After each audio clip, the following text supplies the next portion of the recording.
Welcome, everybody, to the Alchemist of Self podcast. Today, I am so honored to be joined by a soul sister. So, we have actually worked together last year on a global online summit called Manifestival 888. And we did this incredible journey together and really found this soul resonance with each other. And we have very similar paths and mission and soul purpose, just in different iterations and expressions. So today I am so honored to be joined by the incredible guest, Emma Sullivan. She is a hypno coach from the UK. She specializes in using hypnotherapy and holistic coaching to help women to release feelings of anxiety and overwhelm and to deepen their intuition. She holds regular women's circles and one-to-one readings using the tarot, which she has been working with for over 20 years. So, welcome, darling. Welcome, Emma. Hey Michelle, so good to be here, and it's so good to see you and your vibrancy, and so good to connect again after our manifestival experience. So I'm really pleased to be here with you. And we were Mhm. just vibing out before we press record on how we unintentionally showed up matching with the black and white stripe. Yeah, I'm totally with here the for stripes. it. Yeah, and I'm loving it. We must have been in sync across the ether. Soul We resonance, must have known. baby. I So love cool. it. I love it. So I like to just kind of jump right into the deep end with my guests from the get-go and really understand what sparked your journey into self-alchemy and into transformation. Was there a particular breakthrough moment, or has it been a gradual curiosity and discovery journey that has led you on this path of self-alchemy? Wow, that's such a good question. And yeah, I would say it's been gradual, but there was one particular experience that really pushed me onto this path. So had I actually had a nervous breakdown, like a proper full breakdown when I was about 19. And it was really terrifying, like super scary. And my nervous system was completely out of whack. I had gone through some trauma. My mother died when I was 17. And instead of addressing it or processing it or allowing myself to feel it, I just shoved it down and I partied it away. So I just pretended that everything was cool and that I was, it was one of those things that I'd processed it and it was all good, but I hadn't even touched on beginning to. So it was a real life-changing, transformational, deep grief that I went through that took many years to surface and for me to process, but it showed up in my body before it showed up properly. So when I was 19, I'd been drinking a lot, partying a lot. Um, and my body had been trying to tell me, like, you need to address some stuff here. We need to stop. We need to chill and we need to let stuff come through. But I hadn't. Anyway, when I was 19, I had this like huge breakdown where it was really physical. So I felt like I had elastic bands around my head. Like the tension headache was so bad that I couldn't concentrate. And I started having really bad panic attacks and palpitations and having like a really out of body experience.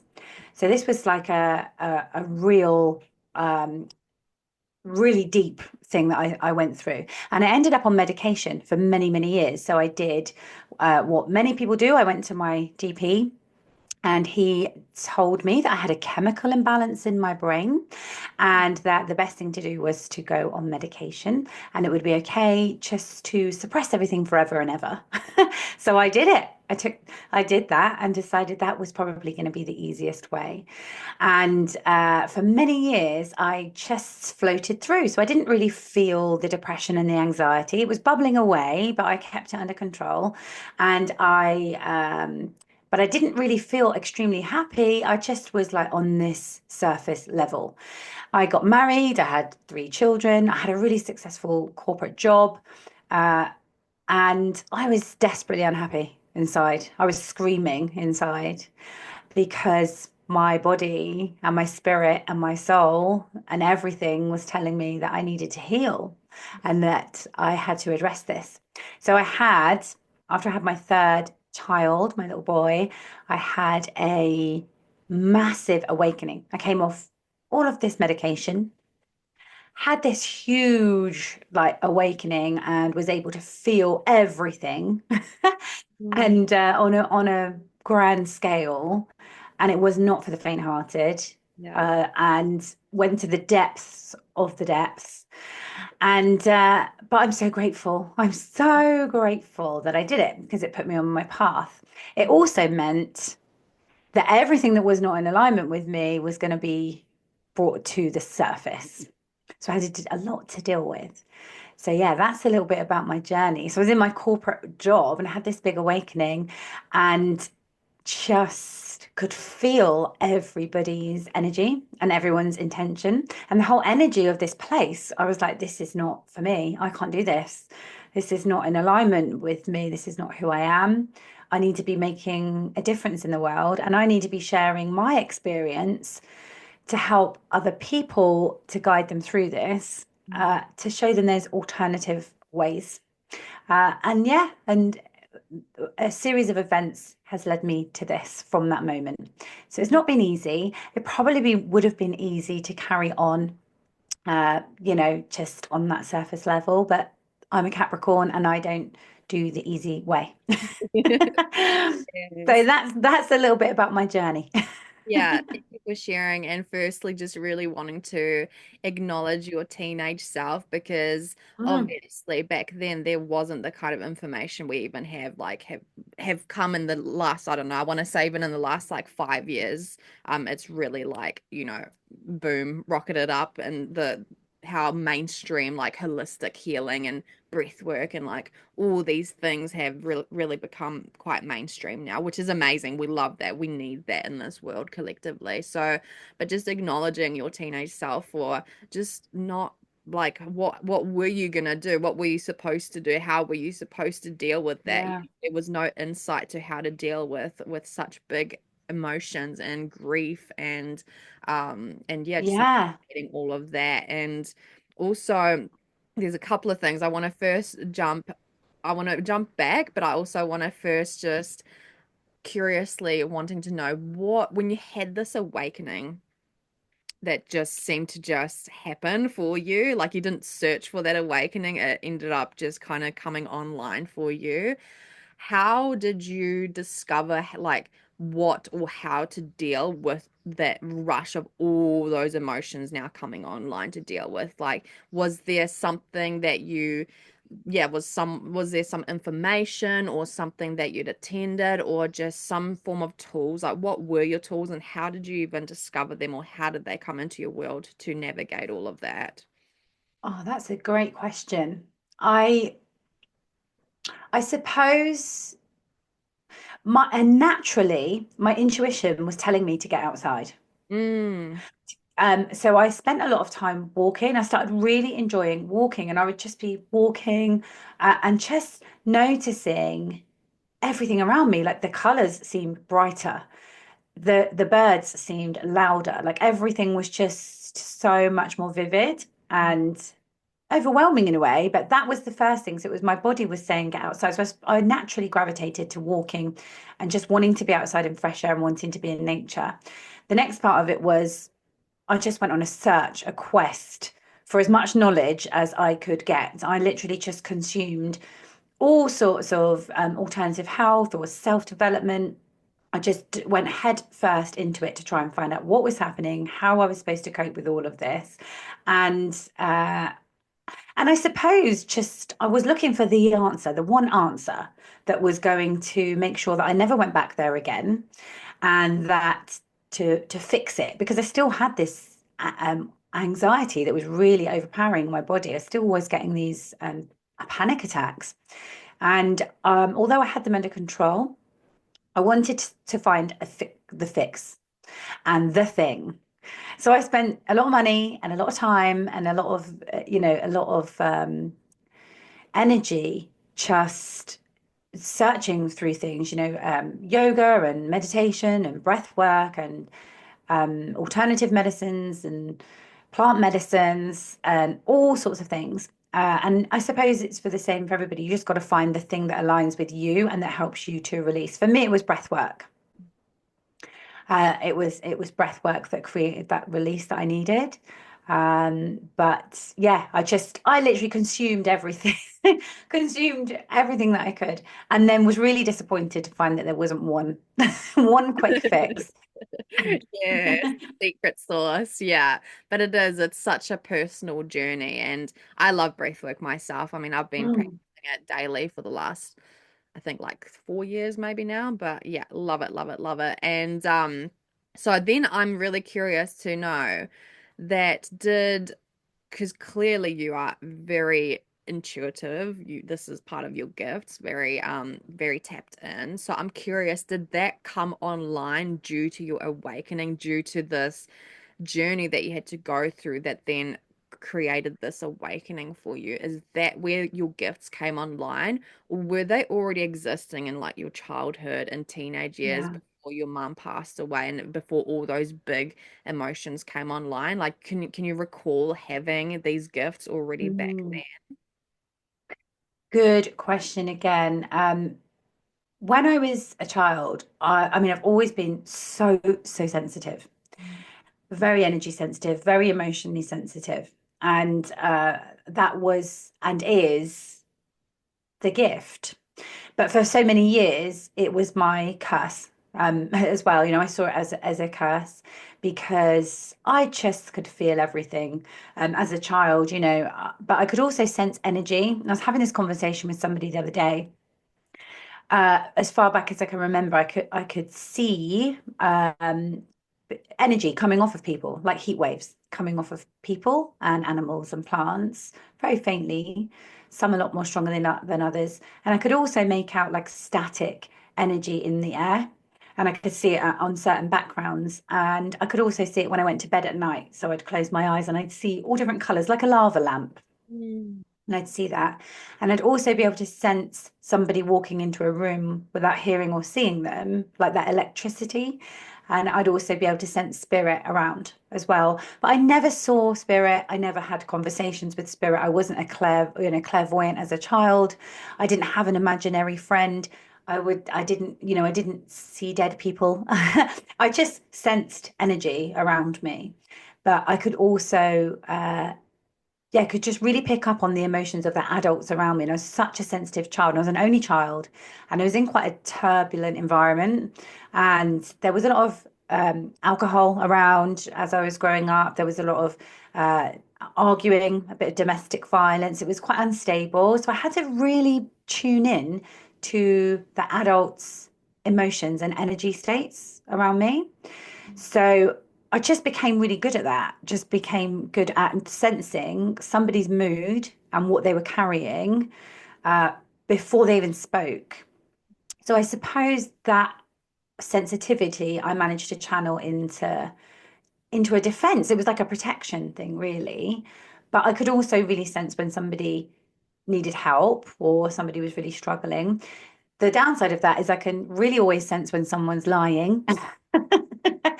And that's never If that's good. a But downfall, I think anyway, that's a pretty good superpower to have. it is, but sometimes you just don't want to know. Sometimes it's easier. Don't want to deal with it. Yeah, Um, fair but enough. I just, yeah. But yeah, so in answer to your question, I did always have it. I didn't realize, I just thought everybody had that. Yeah. But I did know, I know with sensing and feeling and seeing the energy around, I just thought everybody had that. That was never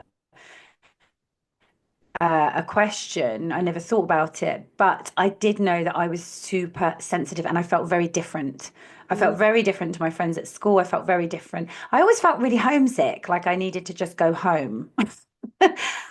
And maybe that's a planetary thing. Yeah. But yeah, so the energy sensitivity thing, yes. And then when I became a teen, I just went through like I just did not, I was not happy, didn't really like myself, and didn't know where I wanted to be. And so I just would pick somebody that I thought was really cool and really hard, and would just like pretend to be like them to escape the sensitivity Yes. of that. Um, And then, yeah, through my teenage sort of struggles and bits and pieces and all the stuff I went through, I shoved it all down and just ignored it. So, going on the medication and dealing with the stresses of life, I put all of that to one side and ignored it as much as possible until the last sort of 10 years when I've really embraced it and worked on it. Yeah. Yeah. But it definitely sounds like almost, should I say, thanks to the environment in your, the family environment that your soul chose, because I personally believe that our souls did choose our family environments for us to Yeah. have that integration of what we've come into this life to serve our purpose, but also for our gifts to come online, the lessons to be learnt through it. And so it definitely sounds like due to your upbringing is what really allowed those gifts to come online for you, of where you had to develop this hypersensitivity so that you could read these situations around your family. Hyper attuned. Yeah, so that was really it allowed me to do that. But yeah, for many years I tried my best to get rid of that part of me. Yeah, yeah, I just wanted to be normal and tough and have a thick skin and not let other people's stuff phase me and not be so phased by everything around me. So I spent a lot of time trying to build that shield around me, and decided that life was going to be really difficult unless I worked with it. mm, yeah. And you said there was definitely love as well. Was your gifts were your gifts understood, seen, acknowledged, celebrated in your childhood? Was Yeah. it even understood at all? Like first of Yeah, my mum and my grandmother used to go to the local spiritualist church. Mm, And they used to go for readings. They used to see clairvoyants or mediums. So life after death was never a thing I ever questioned growing up. It was just was. It was just. It was just what we believed. It was never something I even thought about. It was a given that the spirit world existed, and they often talked about it quite openly about their experiences. So I was always open to that, really, but I never considered myself gifted in that way because I assumed you had to see and converse and yeah. see spirit. But I always knew, I had a deep knowing that there is definitely something else working around us that we can't see at all times. It's really cool that you had that from your mum and your grandma, and there may be, Mm, unless you've already done some diving into it, there may be a little lineage there from your mum's side that yeah. is a witchy lineage. But I definitely resonate with my gifts coming online at a very young age. And I was definitely, I feel like I have been very intuitive for since I can remember. I didn't think about it too much either. And also when I was recalling back to even about 6 years old, like being able to be this channel of just sharing wisdom with other kids and other people, like information that there's no way I didn't have the type of life experience to be able to give these kinds of insights. So looking back now, knowing that it was clearly me just being a channel of this information. And that's something that I have been aware of, because I guess the reason it became aware to me was a few years later, more into the teenage years, would have some of those same kids come and tell me like, fuck, that thing you said to me as kids completely changed the Mm, trajectory of my life. And so at that point yes. I realized there was something here that was already naturally flowing through me. And I've always quite had a sense of awareness of it. Hadn't fully leaned into it, but just had the awareness that there was something I was doing.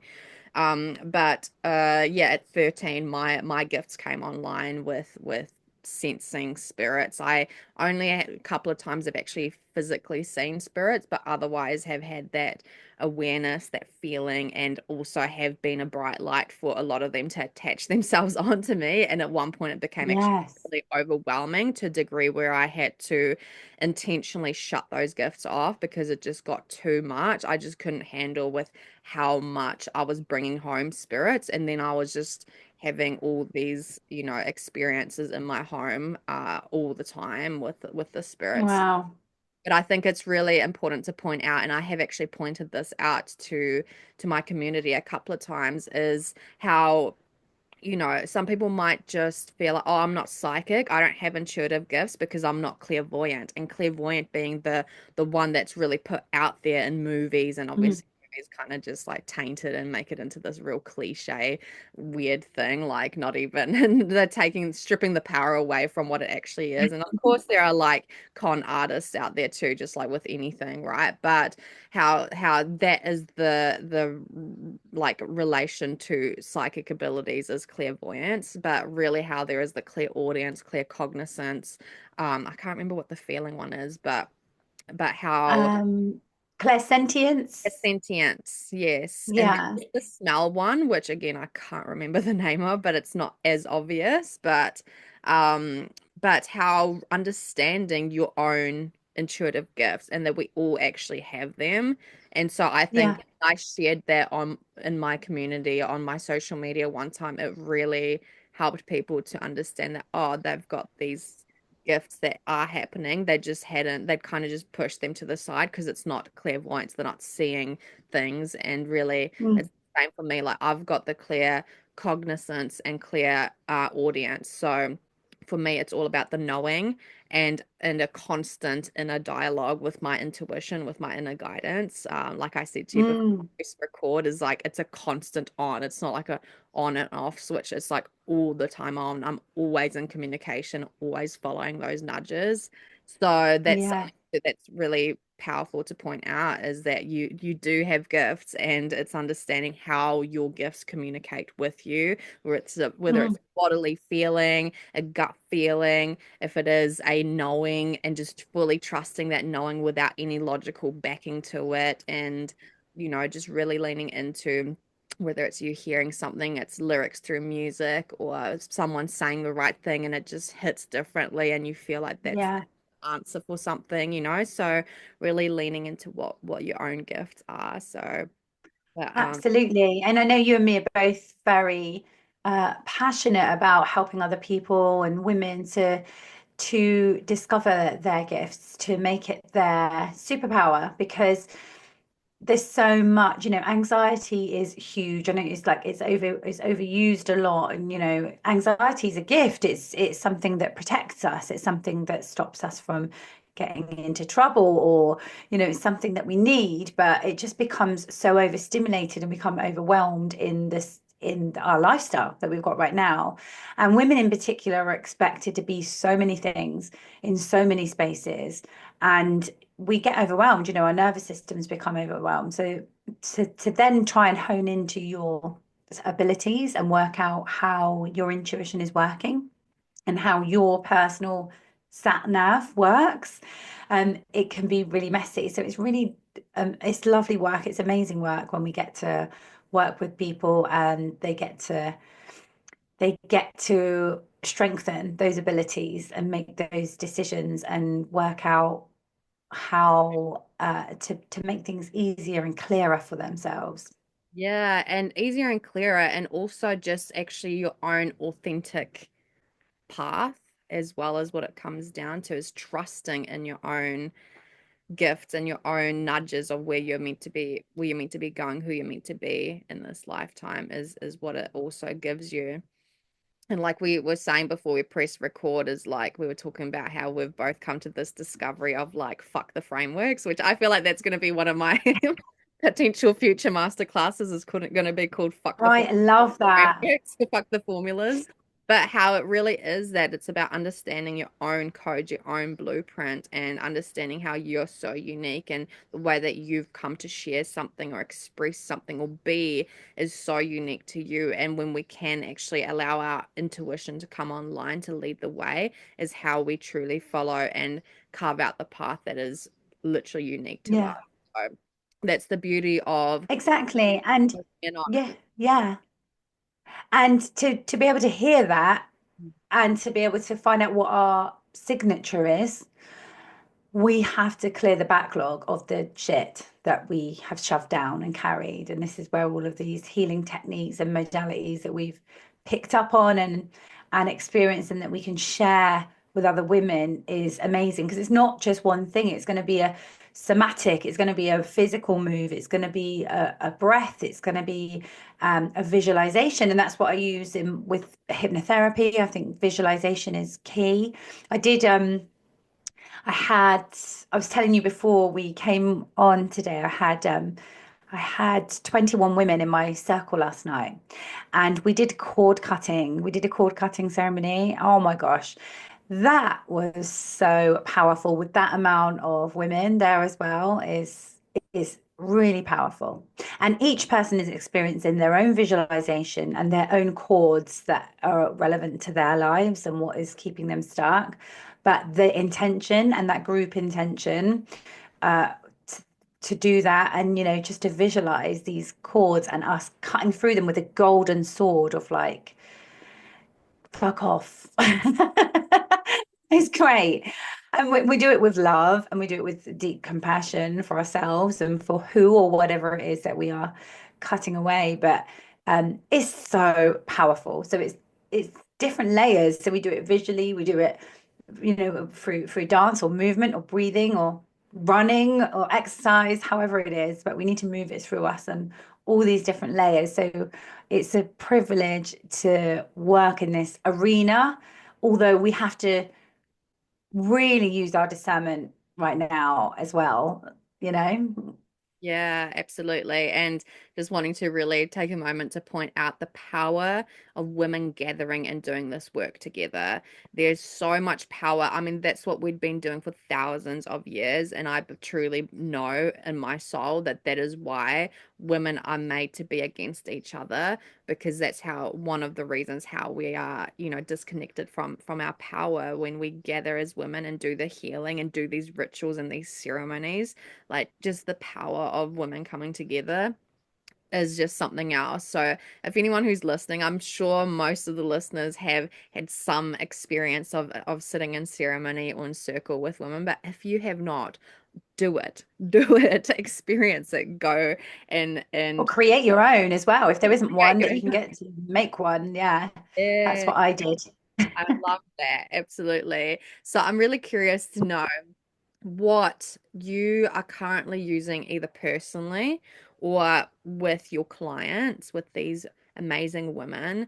What are some of the main tools or strategies or modalities that you are using right now that feels most alive in, yeah, the way that you are either showing up for yourself to clear through some limitations and blocks or help other women to do so? Personally, a lot of the work I've been doing and has reflected out in my one-to-one clients and group work as well, been called a lot to work with fear.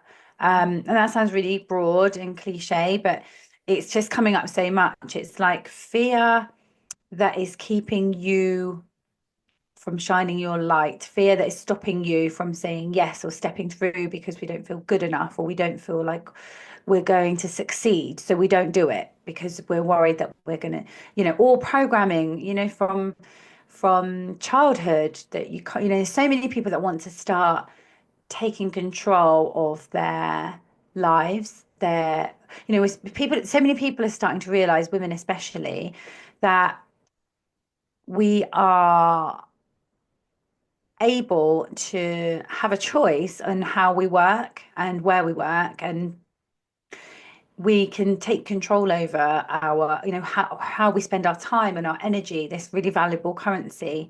So a lot of my clients that have come to me recently, the last 6 months has been massive. People that are just like, I'm not in alignment with this job anymore. I'm not in alignment with this relationship anymore. I'm not in alignment with this anymore. And it's like, it's just come to a point where they can't carry on, but they've been kept there by fear.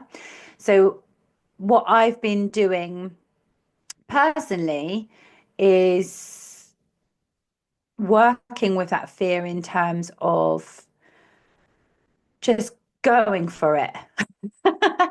Just going for it and listening and really observing the voice that's coming in and where it comes from. The voice that's saying, oh no, don't, you can't do that, or you shouldn't do that, or people will judge you for this. And literally the last few months, like my business, like I was saying, my circles have doubled in size. I'm working with a lot more clients. I'm doing a lot more one-to-one readings because I've really started to recognize that there was this other voice that was coming from, it was fear speaking. And even though I've been working on it for so many years as well, I was still listening to it. I was still listening to it. And I hadn't quite deciphered the separate one. So I've been doing a lot of work with fear with women. And like also in my coaching, um, we've been working a lot on like, and so what? Like this sort of theory, and so what? So when people are like, I can't do that because I can't leave my job because X, Y, and Z. And I'm like, okay, so what's the worst that's going to happen? What is the worst that's going to happen? Or a lot of people that are trying to start a business and they don't want to show up on social media, or they're worried about social media. That's quite a big thing at the moment as well. A couple of people I've been working with.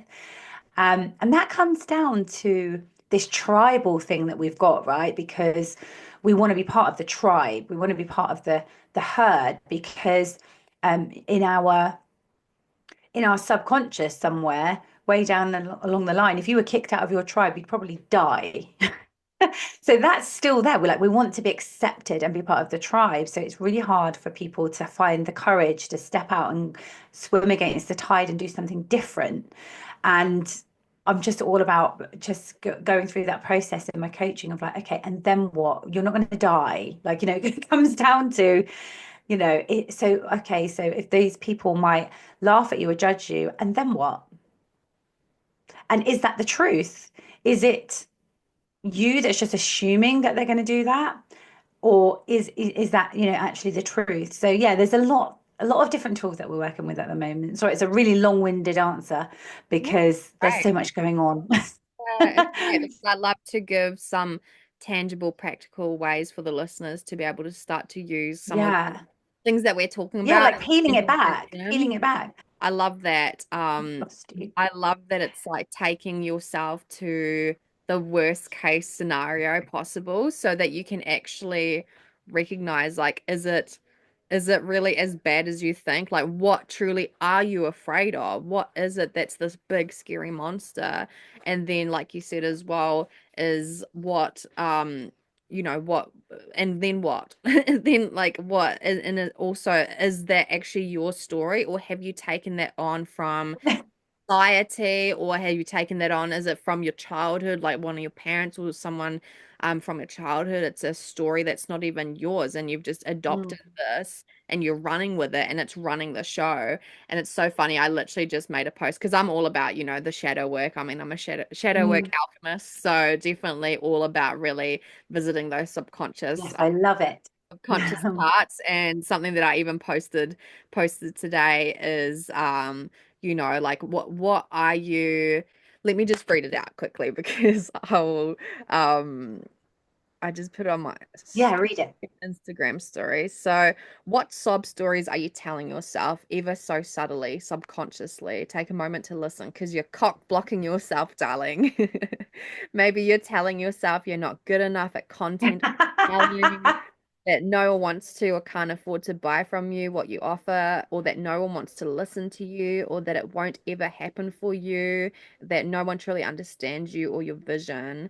So, that's something that, and something that you just mentioned before as well, is how even though you've been doing this work for so long, you're still having these things that you're having to visit with yourself. And it's something that I recognize with myself as well, is that no matter, and Yeah. like I said, I'm a shadow alchemist. Like I do this thing, like I do this shit like on a daily basis, I take myself to uncomfortable places, and it's not unfamiliar worlds for me or unfamiliar territory for me. And even so, I still come face to face through these different versions or through these different seasons with myself or through different upgrades I find personally. And what I've witnessed with my clients as well is every time we've had like an upgrade with ourselves, because we are so devoted to this self-development work, we have rapid upgrades, we will meet new fears. Of course. I mean, that's basically guaranteed because we haven't met Oh our gosh, all the time.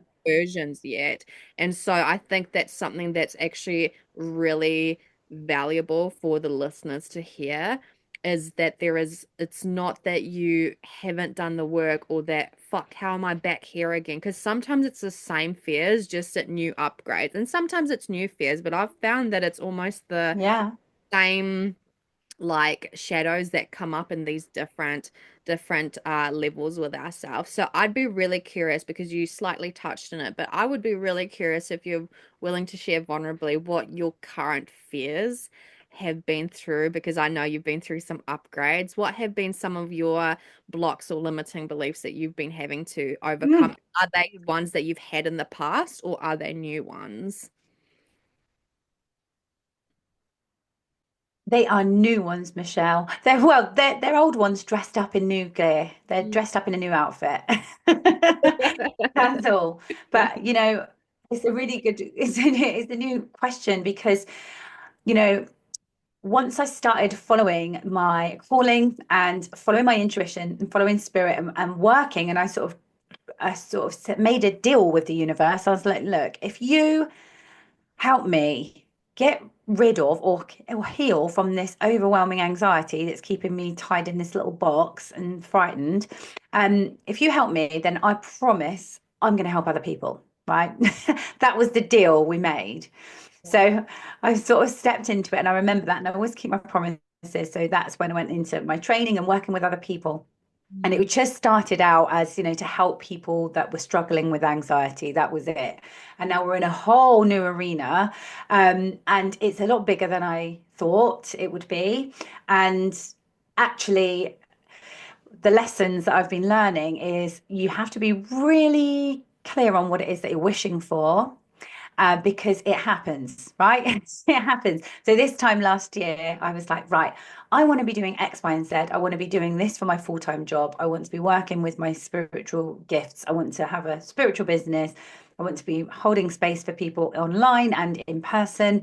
And I want to do all of this. And it's all happened, which is great. But you have to make sure that you are in this space to be able to receive it and to cope with it and to practice what I preach. And this bit has been the last few months, and going back to our conversation before we came online about this sort of burnout and this energy that I was going through and that you touched upon as well.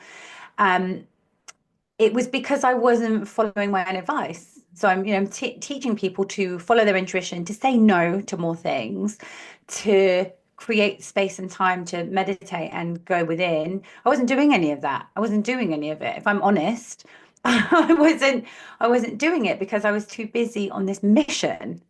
So I had a bit of burnout. So this is the lesson and the challenge that I'm working through now is being more intentional with my work and not having, not saying yes to everything and doing everything Yeah. Yeah.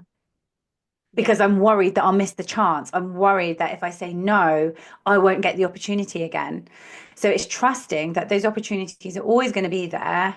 They will come when they're ready. But if I burn out and I get myself into a space where I'm no good at doing what I do, it's not going to be good for anybody. So this is the new challenge, is being able to hold that space for the things that I've called in and to walk my talk. Yeah, I love that. I love that you shared that, because it truly is that. It's truly that. I've experienced it myself too, is whenever we preach something, the universe is like, Yeah, yeah, sure. Like, show us that. And even if we've done it in the past, but we just maybe have slipped on it or have let go of that routine or like whatever the thing is, it's not that we are like, I know for myself and I know for you too, like I am definitely, I only preach what I truly have embodied or have really gone through. I don't just teach some shit that I've just read and like, whatever. So it's not that I'm faking it, but it's like I've definitely found that whenever we are like calling someone else out on something, like with love, our clients or like our community, and it's Yeah, like, you better make sure yeah, you've done that. it's Yeah. time to be a student to your own teachings, bitch. Yeah. Yeah, exactly. So always Drink your own medicine. literally, I like every time I put something out now, I'm like, oh, I better do that now too, because otherwise it's gonna Yeah. catch up to me and like really put me through the ringer of like, yeah, you're gonna embody this Yeah. now. So I love that And you. this is where, yeah, this is where the discernment I mentioned earlier as well, like in this industry, and there is so many different types of healers and facilitators and readers popping up, and Mm, this is not to discredit anybody at all, but it's going to be very obvious very quickly when these people have not been able, because you have to be able to provide the right aftercare for people. You have to be able to know what you're working with when you're clearing some of these energies, when you're helping people to release something that they've stored for a long time, no matter on what level. We have to be able to have that compassion and that empathy to carry on that healing way after that session's ended, and to protect our own energy as well. So this is where these people that become like a shaman in half an hour on an online course is not gonna is not going to hold up, because it's, and we have to be really careful. So it's not to, yeah, like I said, it's not to discredit anybody, but it's just to make sure that you've got to walk the talk, and you've got to experience that kind of healing to be able to facilitate it.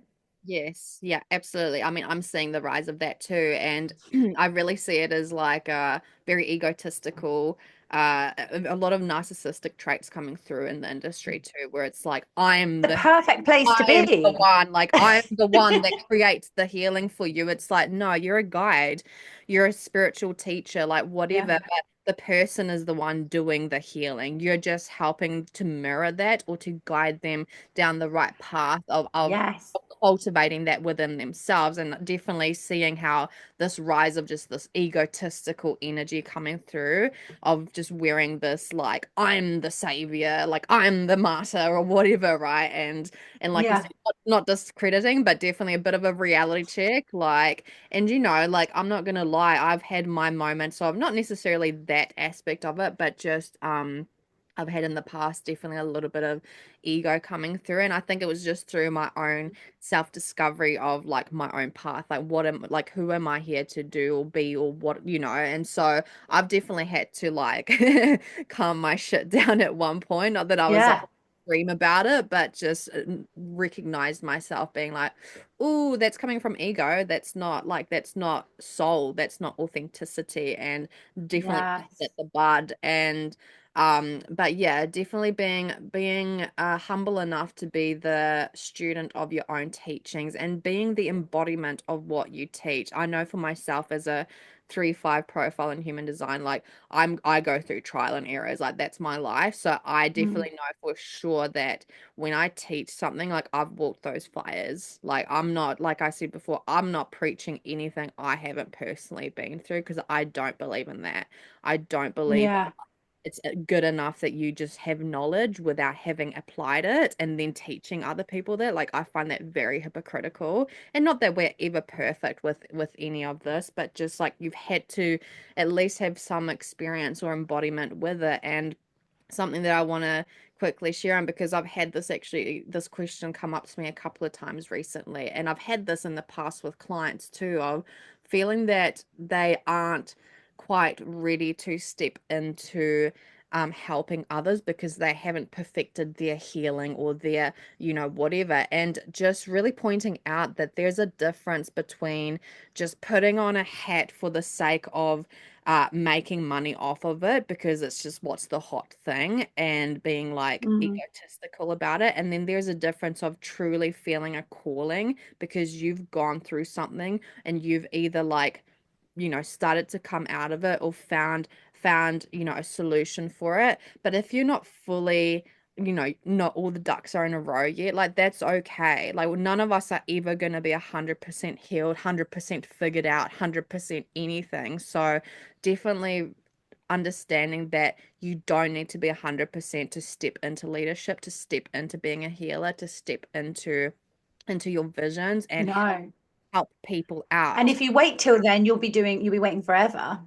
until you die. Like we're never, no one's ever Yeah. 100%. I think that's an important thing to point out too, is like there is a difference. When you feel that soul calling, it's for you, and just knowing that that you already have so much, like you've got so much wisdom, you've got so much magic, you've got so much, something that is wanting to be shared through you. Like you have your own mission Yeah. here, and if you've found a solution to one of your own problems or something else that truly is, really calling for your heart, then go for it. Yeah.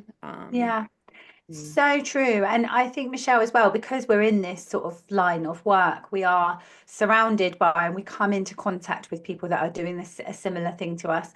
And I make the mistake sometimes of assuming that there's so many people doing there are so many different healers and so many different modalities. There Mm. are, but also there's probably three-quarters of the population that are not, that they're not, and they need whatever. So all these different people with all these different aspects and all these different ways of healing are all required because it's not going to be, everybody's going to need to or resonate with somebody different. So there's always going to be space, and you'll know when it's your calling because you just won't be able to switch it off. There's Yeah. nothing you can do. Yeah. Try to You push have can't it switch it off. down. You I've can try tried. to shut it up. You can try to like turn a blind eye to it, but it's just gonna keep coming through for you. So no, I love that. I love that reminder because it is true. It and what you said, resonance, right? Because it is, Mm. it's a matter of you will have a certain vibe to you, expression to you, the way you speak, maybe the sound of your voice, what you're saying, that's going to resonate with someone, and someone else is going to fucking hate it. Like there won't be a perfect thing you Yeah. could say, and they're just going to fucking hate everything you do or say or whatever. Because Yeah. they're not your people. They're not your soul tribe. That's not your resonance. There'll be someone else that just couldn't say a thing wrong and they just like love it, right? So that's why as well, like being so authentic with how you speak, how you do the thing is only unique to you. And there's the people that feel the resonance that are your people that you're going to stand out from the crowd. Like, like you and I, we feel a resonance with each other. And I like, Yeah. I mean, clearly there's there's look, we're all white stripes, like our soul's new, but that's why it's like being authentic to the way you dress or the way you express or the way you speak and what you speak, because there are going to be your people who hear it. And I've actually got a perfect example of this where I have a past coach who I was like watching her master classes in the lounge, and my ex was in the lounge, and I was like, oh my God, like I love the sound of her voice. Like I wish I had that voice. Well, to like, yeah, in a lovingly way, in a healthy way. But I was just like, oh, I can't get enough of her voice. And he's like, ooh, I can't fucking stand her voice. And I'm like, she's not your coach, then she's not your person. So to me, it was like an It's angel. so true. It's so true. And we could all be giving I mean, you and I could deliver the same message. We could have a script and we could deliver that same message across social media or on your platform tomorrow, or write, or, speak it. And people would just hear something completely different. Yeah. They would hear it completely differently, even though we would be saying the same words, or they would take a different message from it. So it's really important that we just own our own voices and just accept it and just be unafraid to speak and keep on going with it. So yeah, It's all about stepping through. 2025 is going to be really interesting. I'm already like, I've already experienced so much in 2 months. Yeah. It feels like I've had a year already. Well, it is the year of the snake, so rebirth, baby, shedding all Yeah. the old And layers. my friend was pointing out to me actually, we did a workshop the other night, and she was pointing out to me that last year was the year of the dragon. And this year is the snake, which is the embodiment of the dragon, which I found really interesting concept because it's like the dragon is all about the possibility, it's what's there in the astral, like ready to be brought down and manifested and created. And the snake is like, okay, so we've done the foundations and we've dreamt the dreams and we've made the plans, but now we've got to do it, right? So now Yeah. we've got to actually follow through So with we've the got to get action. out of our own way by shedding the skin first before we can Yeah. actually be reborn. And because we are in the ninth year as well, it is the final year. So this is literally like burning that shit to the ground so that we can have Yeah, I feel that next so year. much. Yeah. So it's very I'll be so interested. We need to record this again, like this time next year, and look at what's changed for you and I, and and for the listeners as well, to think back on, how things have been, because I think this year's just going to be transformational for all of us in so many levels. yeah. It's going to be amazing. Yes, yeah. Oh, definitely. We'll come back to that. And just to leave the listeners with a final piece of advice, what advice would you give to someone right now that is where we've been in the last couple of months, just kind of like feeling out of alignment with something and actually trusting to let that go? Like we spoke about, both of us have done that in business, in our coaching business, Mm, in the last couple of months. And, having that time, I know I've had times of clarity and breakthrough and then also confusion. And it's been kind of this like navigating and trusting that journey. But what advice would you give for someone to help them really step into just, I guess, deeper trust with themselves, or yeah. tools that have worked for you to gain that clarity through that confusion? One thing that's really helped me through all of this, because I've had quite a bit of confusion of where I sort of going with my business and where my gifts are best used, and also how I'm going to make it a success, right? We need to make money, we need to make this into a business. It's all very well having spiritual gifts and wanting to help heal everybody, but we need to get paid, right? And it needs to be an exchange. So it's being honest about what you want, Yeah. and where it's going. So if your listeners are feeling like that, they're feeling a little bit torn whether which direction they're going, it's always going back to basics, but thinking about what it is you actually want and being clear and being unafraid to say it, no matter how big it is. We get so afraid to say, oh, when we talk about how much money do you want to make a month, a year, we get afraid to say it because we think that's too much. We're scared to dream too big, or we think something's too big. So it's really important to take it back and remember what it is that you actually want. Also, remember that whatever's meant for you is not going to pass you by. Whatever is meant to happen for you and whatever is there waiting for you will not pass you by. It will find a way to get to you at some point. So while you're getting lost in the hamster wheel, or you're getting caught up being too busy and burning yourself out, those opportunities can't get through to you when you're busying yourself with so many stuff and with so many other things.